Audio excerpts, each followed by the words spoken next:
Selamat datang di Deep Dive Podcast kita. Bahasan kita kali ini tentang perseteruan antara mantan Gubernur Jawa Barat, Ridwan Kamil, dan seorang wanita yaitu Lisa Mariana. Seperti apa perbincangannya? Ayo kita ikuti bersama. Kita langsung aja ya, masuk ke pusaran perseteruan publik yang lagi, panas banget ini, antara mantan Gubernur Jawa Barat, Ridwan Kamil, sama Lisa Mariana. Sumber kita macam-macam nih, ada laporan berita, analisis hukumnya juga. Oke, misi kita di sini. Kita mau coba kupas tuntas nih, lapisan-lapisan drama ini buat Anda. Dari klaim pribadi yang viral itu, terus pertarungan hukumnya yang, wah nilainya fantastis. Sampai ada kaitan lain yang, nggak terduga gitu. Siap ya? Yuk kita bedah bareng. Iya, betul. Kasus ini emang kompleks ya. Bukan cuma soal reputasi publik aja, tapi ini nyangkut pembuktian ilmiah. Terus ada juga yang menarik nih, dugaan motif ekonomi yang baru keungkap belakangan ini. Coba kita urutin kejadiannya ya, biar lebih gampang dipahami. Oke. Mulainya dari mana nih semua ini? Kok bisa sampai seheboh ini? Micunya itu unggahan Lisa Mariana di media sosial. Itu sekitar Maret 2025. Dia ngeklaim kalau Ridwan Kamil itu ayah biologis anaknya. Nggak cuma ngomong, tapi dia kasih lihat juga tuh screenshot percakapan katanya. Ya jelas langsung viral banget lah. Wah, terus respons Pak Ridwan Kamil gimana? Nggak mungkin diam aja kan? Ya jelas enggak dong. Beliau langsung bantah keras. Malah disebutnya itu fitnah keji. Dan ada motif ekonomi katanya di baliknya. Pak Ridwan Kamil juga bilang cuma pernah ketemu Lisa ini sekali aja. Nah, yang menarik sempat ada rekaman suara gitu kan yang beredar. Oh iya, yang itu ya. Itu gimana?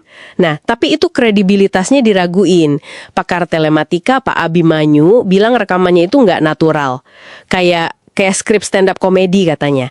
Ada kemungkinan itu rekayasa. Atau malah, wah pakai AI. Waduh, AI. Serius? Oke, jadi dari saling klaim di medsos, terus bantahan, langsung lari ke hukum berarti ya? Tepat sekali, Pak Ridwan Kamil ini nggak main-main. Langkah hukumnya serius banget. Pertama, dia laporin Lisa ke Bareskrim Polri. Tuduhannya pencemaran nama baik. Itu ada nomor laporannya LP B174 IV 2025 SPKT Bareskrim Polri. Oke, laporan polisi terus? Nah, kedua ini yang bikin heboh juga. Ngajuin gugatan perdata balik.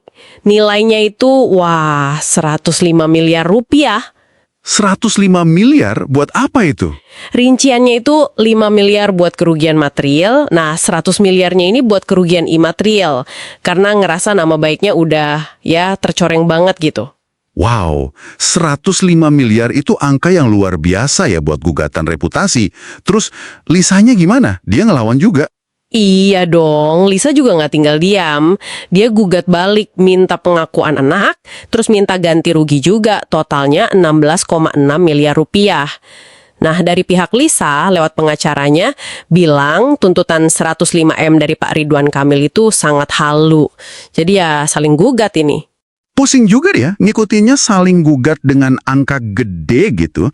Terus di tengah semua ini, gimana cara buktiin siapa yang benar? Kan intinya di situ. Nah, ini dia kuncinya, pembuktian ilmiah. Apa itu? Ya tes DNA. Ini inisiatifnya dari Pak Ridwan Kamil sendiri. Akhirnya difasilitasi, dilakuin di Bareskrim Polri, tanggal 7 Agustus 2025. Prosesnya ya ambil sampel dari Pak Ridwan Kamil, Lisa Mariana, sama anak yang jadi pusat masalah ini. Ini pasti momen krusial ya. Ditunggu-tunggu semua orang. Kapan hasilnya keluar? Dan gimana hasilnya? Hasilnya diumumin tanggal 20 Agustus 2025. Yang umumin itu Pusdokes Polri, Pusat Kedokteran dan Kesehatan Polri. Hasilnya tegas banget, jelas. Secara ilmiah, Ridwan Kamil bukan ayah biologis dari anak Lisa Mariana. Ini temuan yang sangat menentukan kan? Oke, secara ilmiah berarti udah selesai ya kasus ayah biologisnya ini. Tapi reaksi Lisa gimana pas dengar hasil itu? Reaksinya ya cukup emosional sih. Dia ngaku shock, terus dia nuduh ada kejanggalan, entah di prosesnya atau hasilnya. Dia bahkan ngomong gini yang sempat viral juga. Kalau bukan benih dia, benih siapa? Benih tuyul. Sampai segitunya. Terus dia bilang mau minta tes DNA kedua di Singapura. Wah, sampai mau tes ulang ke Singapura. Terus kalau Pak Ridwan Kamil sendiri gimana setelah hasil DNA keluar? Lega? Beliau ya responsnya ngucap syukur, bilang kalau kebenaran selalu cari jalan sendiri. Soal rencana tes ulang itu, Pak Ridwan Kamil kayaknya yakin banget gitu. Dia bilang hasilnya bakal 1000% sama, mau dites gimana pun. Tapi, nah ini ceritanya nggak berhenti di situ aja. Ada plot twist lagi nih, yang ngehubungin kasus ini ke isu yang wah lebih gede dan lebih rumit lagi. Hah, ada twist apa lagi ini? Udah kayak sinetron aja. Benar, jadi gini, ternyata cuma selang 2 hari setelah hasil tes DNA diumumin, persisnya tanggal 22 Agustus 2025, Lisa Mariana itu diperiksa sama KPK, Komisi Pemberantasan Korupsi. Tunggu. Lisa diperiksa KPK. Kenapa?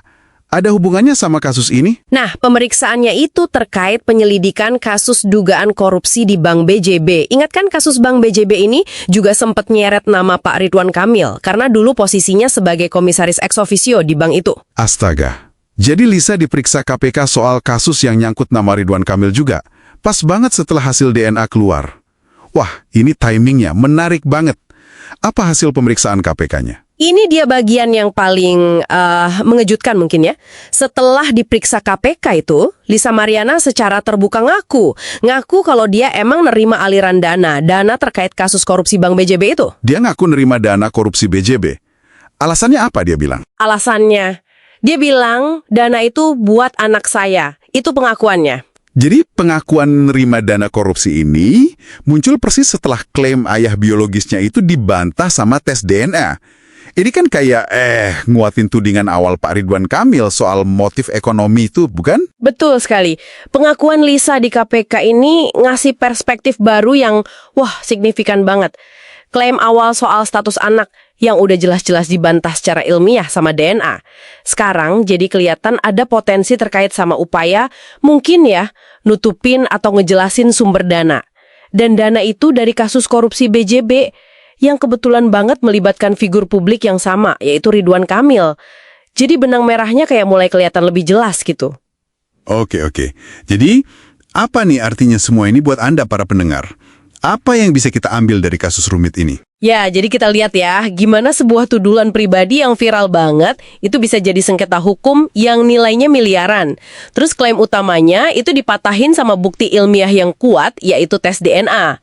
Tapi nggak selesai di situ, malah nyambung ke isu korupsi yang lebih gede lagi, lewat pengakuan yang ya mengejutkan dari pihak yang nuduh itu sendiri di KPK. Hasil DNA udah jelas banget jawab soal ayah biologis. Nah, pengakuan di KPK ini ngasih kacamata baru buat ngelihat kemungkinan motif di balik semua drama ini. Dan proses hukumnya sendiri kan masih jalan terus ya, belum ada yang final. Betul banget. Laporan pencemaran nama baik oleh Pak Ridwan Kamil di polisi itu masih jalan, terus gugatan perdata yang miliaran dari dua pihak itu juga masih bergulir di pengadilan, dan ya tentu aja penyelidikan KPK soal dugaan korupsi di Bank BJB itu juga pasti masih terus berlanjut. Nah ini mungkin ninggalin satu pertanyaan penting ya buat Anda renungkan. Di zaman sekarang ini, zaman informasi serba cepat, narasi bisa viral dalam sekejap. Gimana sih kita sebaiknya nyikapin sebuah isu? Apalagi kalau isunya itu campur aduk antara klaim pribadi yang sensasional, pertaruhan reputasi publik, terus ada pertarungan hukum yang sengit, ada potensi motif finansial, bahkan nyambung ke kasus korupsi. Semuanya ruwet jadi satu. Apalagi kalau bukti ilmiah yang jelas kayak hasil DNA, ini sebenarnya udah ada di depan mata. Menarik buat dipikirin. Sampai jumpa di Deep Dive berikutnya.